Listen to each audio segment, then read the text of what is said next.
बिस्मिल्लाहिर्रहमानिर्रहीम। 14 मार्च 1889 जर्मनी के शहर उलम में एक बच्चा पैदा हुआ। इस बच्चे का सर दूसरे बच्चों से बड़ा था, इसलिए इसका पहला मजाक इसकी पैदाइश के दिन ही उड़ाया गया था। शुरू में सब इसको कुन ज़हन कहा करते थे, क्योंकि ये आम बच्चों की तरह खेलना कूदना तो दूर, बोलता तक नहीं था। इसकी ज़िंदगी को देखकर इसके माँ बाप बहुत परेशान रहते थे, लेकिन किसी को क्या खबर थी कि ये बच्चा इस कदर ज़हीनो फ़तीन होगा कि इसकी जहानत का एतराफ़ पूरी दुनिया करेगी। ये पहला इंसान था जिसने ब्लैक होल की मौजूदगी का इशारा दिया। ये पहला शख्स था जिसने कहा कि वक्त को रोका जा सकता है, और किसी न किसी तरह एटम बम का ख्याल देने वाला भी यही पहला इंसान था। इसकी ये अजीम कोशिशें और बड़ी कामयाबियां एक तरफ, लेकिन दुनिया ने सब कामयाबियों से बढ़कर इसको एक ज़हीन इंसान के तौर पर देखा। क्या आप जानते हैं, आलमी मेयार के मुताबिक एक ज़हीन तरीन इंसान का IQ लेवल 140 तक होता है, लेकिन एल्बर्ट आइंस्टाइन का IQ लेवल 170 के करीब बताया जाता है, जो कि एक रिकॉर्ड है। यही वजह है कि अब हर साल 14 मार्च को वर्ल्ड जीनियस डे यानी आलमी योम जहानत के तौर पर मनाया जाता है, जो कि इस अजीम इंसान की शानदार ज़िंदगी का सबूत है। अस्सलामुअलैकुम दोस्तों, आप देख रहे हैं यूनिवर्स व्यू की सीरीज़ बड़े नाम, और आज का बड़ा नाम है एल्बर्ट आइंस्टाइन। आइंस्टाइन की बड़ी ज़िंदगी जानने से पहले आपसे प्यार भरी गुजारिश है कि हमारे इस मालूमाती चैनल यूनिवर्स व्यू को सब्सक्राइब कर लें और पास बने बेल आइकन को प्रेस कर दें, ताकि मालूमात और हक़ाइक़ से भरपूर हर वीडियो आपको ज़रूर मिले। बड़े नाम की इस सीरीज़ में हम सकरात, अफलातून, अरस्तु, हकीम लुकमान, सिकंदर आज़म और न्यूटन जैसे बड़े नामों पर बात कर चुके हैं। आज हम आपको बताएंगे जदीद दुनिया के सबसे बड़े साइंसदान एल्बर्ट आइंस्टाइन के बारे में। एल्बर्ट आइंस्टाइन 14 मार्च 1889 को जर्मनी के शहर उलम में पैदा हुए। आइंस्टाइन के बाप का नाम हरमैन आइंस्टाइन था, जबकि माँ का नाम पालेन कोच था। आइंस्टाइन का ख़ानदान जर्मनी के खुशहाल यहूदुल नस्ल ख़ानदानों में शुमार होता था।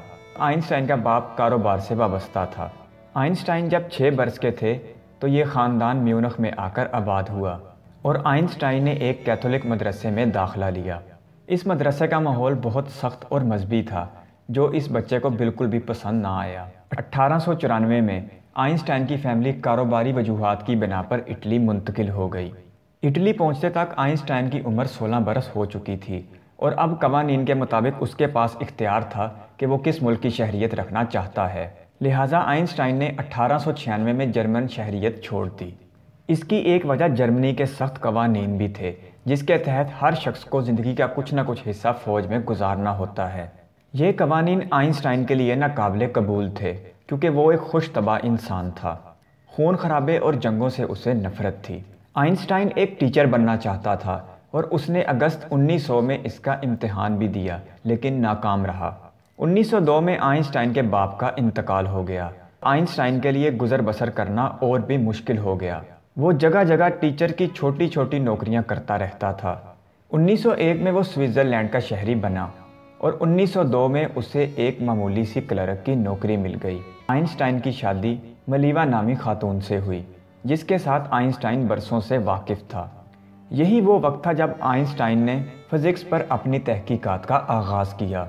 उस ज़माने में साइंस तेज़ी से तरक्की की मनाज़िल तय कर रही थी, और वक्तन फ़वक्तन आलमी सतह पर बड़े साइंसदानों के दरमियान मुकाबले करवाए जाते थे। इन मुकाबलों में साइंसदान अपने नज़रियात पेश करते और उन्हें साबित करने की कोशिश भी करते, और यही मुकाबले नए साइंसदानों को सामने लाने का सबसे अहम ज़रिया भी थे। इस तरह के मुकाबलों में साइंसदान अपने नज़रियात को तहरीरी शक्ल देकर उन्हें छपवाया करते थे। 1905 में आइंस्टाइन ने भी अपने 4 मशहूर मकाले शाया किए। इन चारों मकालों ने खूब शोहरत पाई, लेकिन सबसे ज़्यादा मशहूरी आइंस्टाइन की मशहूर तरीन मसावात E=mc² को मिली। इस थ्योरी में आइंस्टाइन ने साबित किया कि मादा और तवानाई आपस में तब्दील हो सकते हैं। आइंस्टाइन की ये थ्योरी जल्द ही ज़ुबान ज़द-ए-आम हो गई, और उसे तेज़ी से शोहरत मिलने लगी। 1906 में ज़्यूरिख यूनिवर्सिटी ने आइंस्टाइन को PhD की डिग्री दी, जबकि अक्टूबर 1909 में उसे एसोसिएट प्रोफेसर का भी दर्जा दिया।